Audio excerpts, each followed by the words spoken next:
ओम नमः शिवाय गुरवे सच्चिदानंदमूर्तये निष्प्रपंचाय शांताय निरालंबाय तेजसे।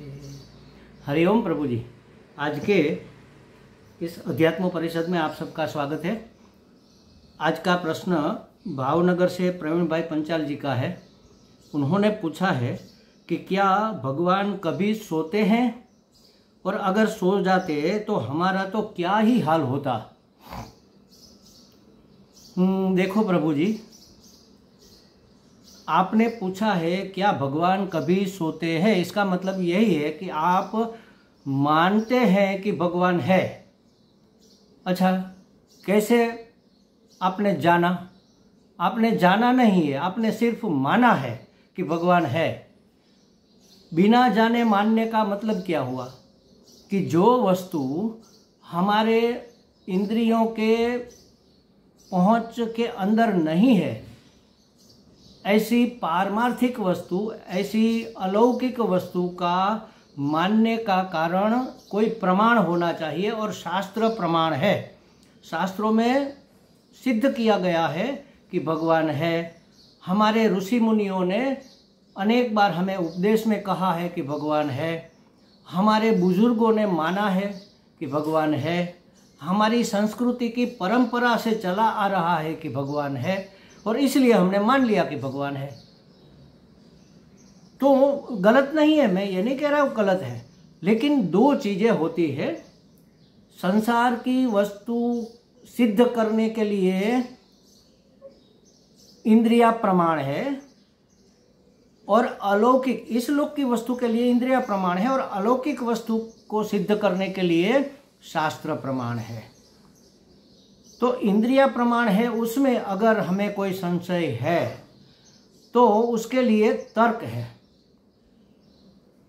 जैसे दूर पहाड़ के ऊपर धुआं निकल रहा है तो तर्क सिद्ध करता है कि वहां अग्नि होना चाहिए, क्योंकि जहां जहां वहनी, जहां जहां धुआं, वहाँ वहाँ वहनी होगा, अग्नि होगा। ये हमारा अनुभव है। हमारे घर के चूल्हे में से जब धुआं निकलता है तो अंदर जाकर हम देखते हैं तो चूल्हे में अग्नि जलती रहती है, जली हुई होती है। तो ये तर्क से व्यवहार सत्ता की बातें सिद्ध हो सकती है जहाँ इंद्रियां नहीं देख सकती। माने इंद्रिय का विषय तो है लेकिन अपरोक्ष है। तो अनुमान से भी, ये अनुमान भी प्रमाण है, प्रत्यक्ष आंखों के सामने भी प्रमाण है। इस प्रकार के कई प्रमाण है। तो जो अनुमान है वह तर्क पर टिका है कि ये धुआं है, माने कि अग्नि होगा। रात को हम सो गए, सुबह जागे तो पूरा रोड, पूरा एरिया भीना भीना बिल्कुल भीगा हुआ है, पानी के हर जगह खड्डे भरे हुए हैं। तो ये प्रमाण है कि हर जगह पानी है, माने कि बारिश हुई होगी। रात को हमने देखा नहीं, हमारी आंख से, हमारे कान से सुना नहीं, हमने छुआ नहीं, हमारी इंद्रियों का अनुभव नहीं है, लेकिन अनुमान प्रमाण है। कारण होना चाहिए, कार्य है। तो ये व्यवहार सत्ता में इस लोक की बात हुई। अब जो अलौकिक बात है, जैसे स्वर्ग है, हमने कैसे मान लिया भाई स्वर्ग है। जैसे पुण्य है, हम कुछ अच्छा काम करेंगे तो पुण्य मिलेगा। क्यों मान लिया? क्योंकि शास्त्र प्रमाण है। शास्त्र में कहा है, और हमारी वंश परंपरा से, हमारी संस्कृति में ये बात चली आ रही है। हमारे ऋषि मुनियों ने पूरी समस्त सृष्टि की सुविधा का त्याग करके, तपस्या करके अनुभव किया कि ईश्वर है, ईश्वर कृपालु है, ईश्वर दयालु है, ईश्वर सृष्टि का सर्जन पालन करता है, तो ईश्वर है। तो वहाँ जहाँ हमारी पहुँच नहीं, हमारे मन बुद्धि इंद्रियों की पहुँच नहीं, वहाँ शास्त्र प्रमाण में कौन सी चीज हमें मनवाने के लिए बाध्य करती है, वहां तर्क काम नहीं कर सकता, वहां श्रद्धा होनी चाहिए। तो दो चीजें हुई। जगत के लिए तर्क और प्रत्यक्ष प्रमाण, या अनुमान प्रमाण कह लो तर्क के बदले। और जो पारलौकिक वस्तु है उसके लिए तर्क काम नहीं करेंगे, उसके लिए श्रद्धा। इसलिए भगवान ने अर्जुन को भी कहा, बहुत बातें समझाई, फिर भी अर्जुन तर्क के ऊपर तर्क करता रहता था, प्रश्न के ऊपर। फिर भगवान को कहना पड़ा कि श्रद्धस्व पार्थ श्रद्धस्व, अब श्रद्धा करो, जो अलौकिक वस्तु है उसके लिए श्रद्धा करो। श्रद्धा क्यों करें? क्योंकि शास्त्र प्रमाण है। अलौकिक वस्तु के लिए 4 प्रमाण माने गए हैं: श्रुति, स्मृति, महात्माओं की अनुभूति और युक्ति। अब ये युक्ति है तो तर्क, लेकिन आपने सुना होगा ये शब्द कि शास्त्रानुकूल तर्क, इसको युक्ति कहते हैं। और किसी भी प्रकार का तर्क ये व्यवहार सत्ता में चल सकता है, वहाँ नहीं चलता। श्रद्धा के साथ तर्क, उसको कहते हैं युक्ति। और जब श्रद्धा होती है ना, तभी ज्ञान कैसे होगा? अगर ज्ञान है, प्रत्यक्ष हमारे सामने दिख रहा है भगवान, तब तो ज्ञान प्राप्त करने की आवश्यकता ही नहीं है। लेकिन हमारी इंद्रियों की पहुंच में नहीं है, तब श्रद्धा करनी पड़ती है ज्ञान प्राप्ति के लिए। श्रद्धावान लभते ज्ञानम तत्परः संयतेन्द्रिय, गीता जी में कहा गया, उपनिषदों में भी कहा। श्रद्धा भक्ति ध्यान योगाद वैहि, श्रद्धा भक्ति और ध्यान के योग से, इन तीनों को मिलाकर जब साथ चलोगे तब आपको परम की प्राप्ति होगी। तो परमात्मा है, इसके लिए हमारी श्रद्धा काम करती है। तो अगर परमात्मा है, ऐसी बात हम शास्त्र की मानते हैं, तो शास्त्र कहता है कि परमात्मा देव पोढ़ी, देव शयनी एकादशी को विष्णु भगवान सो जाते हैं, और देव उठी एकादशी को भगवान जागते हैं, 4 महीना सो जाते हैं। इस बात को हम क्यों नहीं मानेंगे? लेकिन हमारी बुद्धि तो विद्रोह करेगी ना, कैसे माने? भगवान सो जाएंगे तो हमारा तो क्या ही होगा, ऐसा हम मानते हैं। तो क्या भगवान 2 हाथ पांव 4 हाथ पांव वाले हैं कि वो नहीं रहेंगे तो कुछ नहीं होगा? भगवान तो कुछ करते ही नहीं है ना, उसकी शक्तियां काम करती है, उसकी इच्छा शक्ति, उसकी ज्ञान शक्ति, उसकी ऐश्वर्य शक्ति, ये सब शक्तियां अनेक, उसकी आह्लादिनी शक्ति जो भक्ति के रूप में प्रकट होती है। आह्लादिनी शक्ति हमें आनंद देती है, भगवान थोड़े ही आते हैं आनंद देने के लिए। प्राइम मिनिस्टर सब काम करता है या उसके कैबिनेट मिनिस्टर सब करते हैं, और उसके राज्य कक्षा के, फिर उसके नीचे ये सब काम करते हैं। संचालन भले ही राष्ट्रपति या बड़ा प्रधान करते हैं, लेकिन उसकी मिनिस्ट्री काम करती है। तो भगवान की शक्तियां समझ लो, ये उसकी मिनिस्ट्री है, और ये वरुण, इंद्र, अग्नि, ये सब उसके मिनिस्टर है। उसको शक्ति प्रदान परमात्मा ने की है। अब परमात्मा सो जाते हैं तो उसकी शक्तियां नहीं सो जाती, वो तो काम करती रहती है। ये श्रद्धा हमें करनी पड़ेगी। अच्छा, अब इसको जरा श्रुति अनुकूल तर्क से अगर हम समझना चाहे, माने कि युक्ति से समझना चाहे, तो इसका एक लक्ष्य, इसका एक गुप्त अर्थ, भावार्थ समझने का हमें प्रयास करना चाहिए।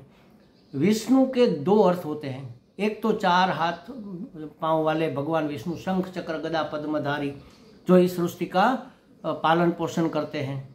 दूसरा विष्णु का अर्थ है व्यापनात् विष्णु, हर जगह व्याप्त है, फैला हुआ है, उसको कहते हैं विष्णु। अब हमारी ऊर्जा फैली हुई है तो व्यय होती रहती है, हम पूरा वर्ष इसको व्यय करते रहते हैं, लेकिन फिर उसको, उस बैटरी को चार्ज करने के लिए हमें सो जाने की जगह विश्राम शब्द का इस्तेमाल करते हैं।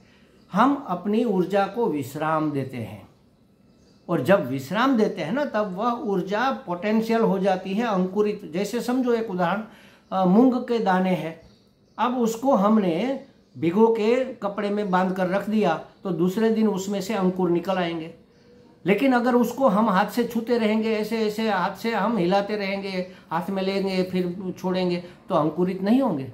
उसको जमीन में गाड़ दिया, एक जगह उसको विश्राम दे दिया, धरती की गर्मी लगी तो उसमें से अंकुर निकल आता है। उसी तरह चातुर्मास जब आते हैं, ये चातुर्मास हमारी ऊर्जा का संचयन करने के लिए, पोटेंशियलिटी अर्जित करने के लिए, ताकि हमारे अंदर से नया अंकुर निकले और फिर फले फूले, पूरा वर्ष हम ऊर्जित होकर काम करते रहे। उस अंकुर से पौधा, पौधे से पेड़, पेड़ से फूल, फूल से फल होते रहे। इसलिए चातुर्मास में हर एक महात्मा चातुर्मास करता। पहले तो 4 महीना पूरा हुआ करता था, अब तो थोड़ा कम भी हो गया है। तो एक ही जगह रहकर, ज़्यादा बाहर घूमते फिरते नहीं है। उसके 2 कारण हैं, एक तो ऊर्जा संग्रहित करनी है, दूसरे बहुत से जीव जंतु हो जाते हैं तो उसकी हिंसा हो जाती है, चलने से फिरने से। और बारिश के मौसम में थोड़ी परेशानी भी होती है, गंदगी होती है, कीचड़ होता है, कहीं स्लिप हो गए, कहीं गिर गए।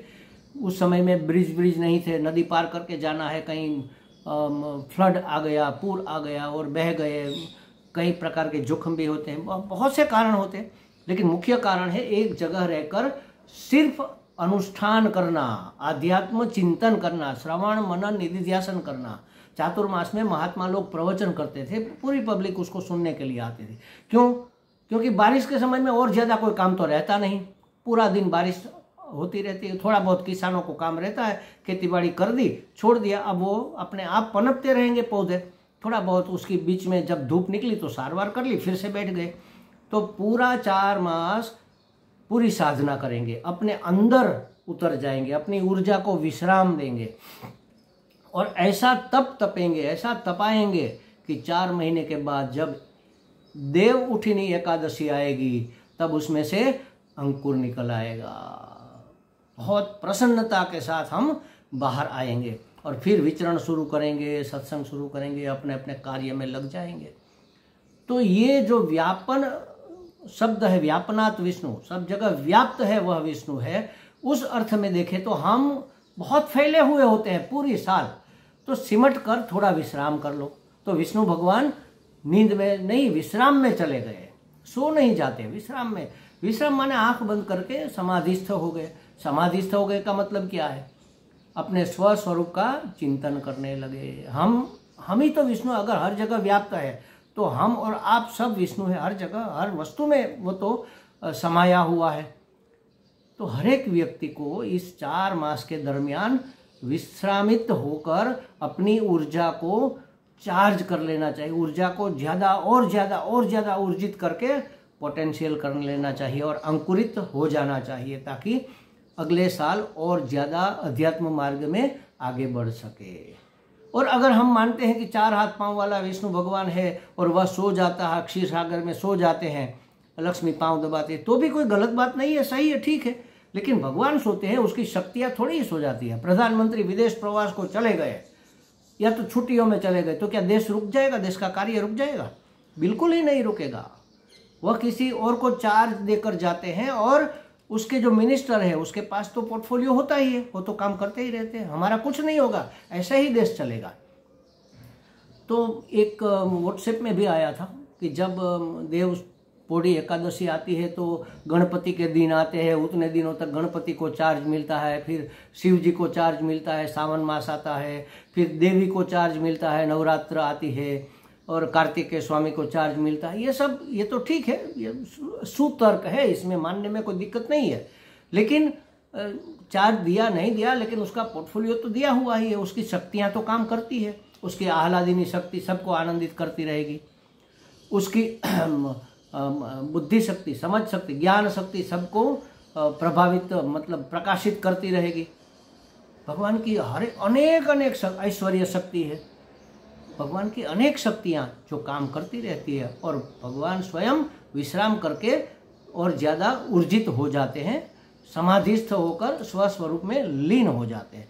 उसी तरह अगर हम भी, हमारे अंदर भी भगवान व्याप्त है, तो हमें भी चातुर्मास करने का विधान है। और महात्मा लोग तो करते हैं, गृहस्थी भी करते हैं, गृहस्थी अलग प्रकार से करते हैं। हमने देखा है, हमारे यहाँ एक माता जी है, कई सालों से चातुर्मास में पूरा एक टाइम का भोजन करती है, पूरा उपवास, सुबह कुछ नहीं, शाम को कुछ नहीं, दोपहर को भोजन कर लिया, सुबह शाम दूध या चाय पी ली बस, और पूरा दिन भगवान का भजन करती रहती है, शिव जी के मंदिर में कीर्तन करती है, अपने घर में पूजा, घर में जप करती रहती है। चातुर्मास में 4 मास पूरा उसकी साधना चलती है। तो ये ऊर्जा को संग्रहित करने का बहुत सुअवसर माना गया है। विष्णु सो जाने से हमारा कुछ बिगड़ेगा नहीं, हम ही तो विष्णु है, हमें विश्रामित हो जाना है। विश्राम, बहुत धमाधम कर लिया, इधर से उधर, उधर से इधर भागते रहे पूरी साल, पूरी जिंदगी। अब थोड़ा पाँव मोड़कर बैठो महाराज, और अपनी ऊर्जा को ऊर्जित होने दो, पहचानो जरा, उसको फील करो कि कहाँ से ऊर्जा निकल रही है, कैसे प्रकट हो रही है, उसको कैसे मल्टीप्लाई किया जाए। जिस वस्तु के ऊपर हम ध्यान केंद्रित करेंगे ना, वह मल्टीप्लाई होती जाएगी। आनंद के ऊपर हमारा ध्यान केंद्रित होगा तो हम और आनंदित होंगे।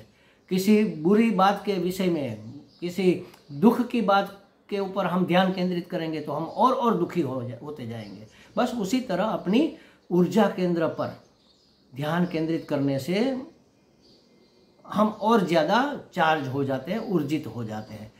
तो विश्राम का मतलब सो जाना तो ठीक है, लेकिन ये ज़्यादा अनुकूल हमें लगता है। ये सुतर्क है, श्रुति अनुकूल तर्क जो श्रद्धा के साथ किया जाता है। मतलब तर्क से कोई सिद्ध वस्तु नहीं होती, पारमार्थिक वस्तु, उसके लिए हमें श्रद्धा करनी चाहिए। हमने माना है कि भगवान है तो हम ये भी मानेंगे कि भगवान 4 महीना विश्राम में जाते हैं।